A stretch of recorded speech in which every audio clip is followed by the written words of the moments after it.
स्वागत है। आज का डीप डाइव एक काफी दिलचस्प सवाल पर है।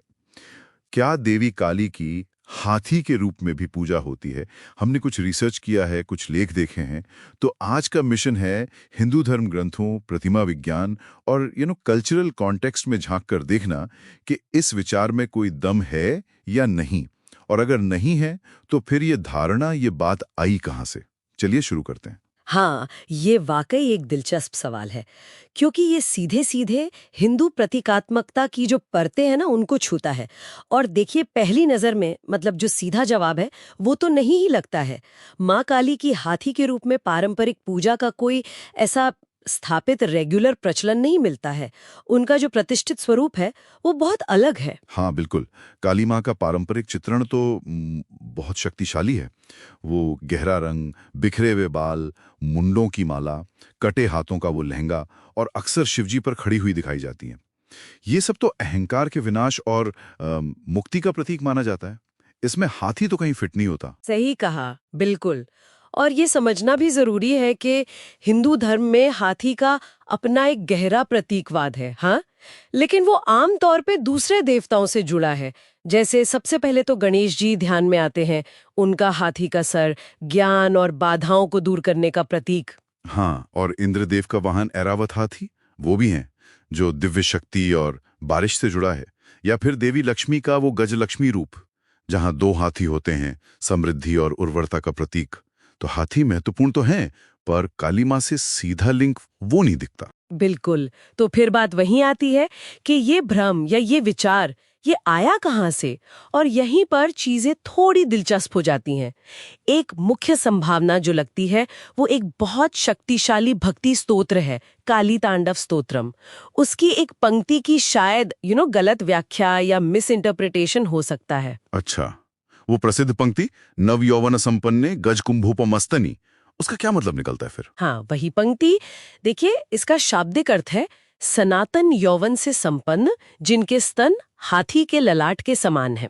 अब ये समझने की बात है कि ये काव्यात्मक उपमा है, एक सिमली। यहाँ देवी के भव्य परिपूर्ण स्तनों की तुलना हाथी के माथे का जो उभार होता है ना, उसकी गोलाई, उसकी दृढ़ता, उसकी भव्यता से की जा रही है। उनकी महिमा बताने के लिए ये तुलना है, ये नहीं कहा जाना कि वो हाथी हैं। ये बहुत महत्वपूर्ण अंतर है। समझ गया। तो मतलब एक पोएटिक डिवाइस है, एक रूपक है, जिसे शायद कुछ लोगों ने लिटरली ले लिया। ऐसा तो होता है कई बार जब पुरानी काव्यात्मक भाषा की व्याख्या होती है। और क्या कारण हो सकते हैं? हाँ, बिल्कुल हो सकते हैं। एक और संभावना है कि दूसरी हाथी से जुड़ी देवियों के साथ कंफ्यूजन हो जाता हो। जैसे एक बहुत ही रेयर देवी है हाथी के सिर वाली विनायकी, उनका जिक्र आता है कहीं कहीं। या फिर गजलक्ष्मी, जिनका जिक्र आपने अभी किया, हो सकता है इनके स्वरूपों के साथ कुछ घालमेल हो गया हो। ओके, विनायकी और गजलक्ष्मी। जी। और एक तीसरा एंगल भी है जो थोड़ा क्या कहते हैं, समकालीन है, मॉडर्न जमाने का। समकालीन? वो कैसे? मतलब आजकल का? हाँ, जैसे हाल की कुछ खबरों में शायद आपने भी सुना हो, गोरखपुर में एक दुखद घटना हुई थी, जहां एक हाथी बेकाबू हो गया था और उसने काफी तबाही मचाई। कुछ मीडिया रिपोर्ट्स में उस हाथी को काल का रूप कह दिया गया, मतलब मृत्यु या समय का अवतार। अच्छा, हाँ, काल।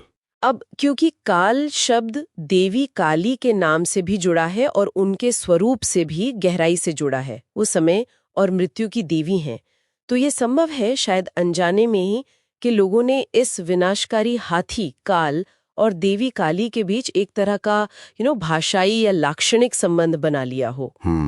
ये दिलचस्प है। तो अगर हम सब बातों को समेटें तो सार ये निकलता है कि माँ काली की हाथी के रूप में पूजा की कोई पारंपरिक या शास्त्रीय प्रथा नहीं है।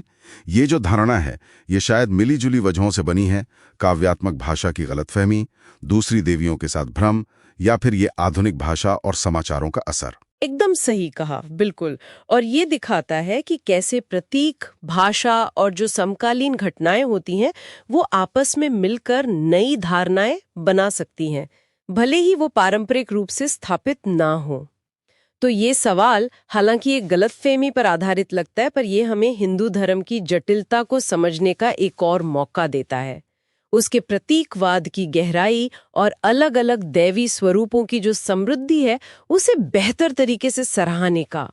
तो इस सब का क्या मतलब निकालें हम? शायद यही कि हमें हिंदू धर्म की गहराई को समझने की कोशिश करनी चाहिए और जो विभिन्न देवता हैं, उनके प्रतीक हैं, उनके बीच के जो सूक्ष्म, कभी-कभी जटिल रिश्ते हैं, उनकी सराहना करनी चाहिए। चीजें हमेशा सीधी नहीं होती। छोड़ जाता है कि कैसे प्राचीन प्रतीक, देवी देवता और उनसे जुड़े शब्द आज की दुनिया में, आज की घटनाओं और भाषा के जरिए कई बार बिल्कुल अनपेक्षित तरीकों से गूंजते रहते हैं। इस पर जरूर सोचा जा सकता है।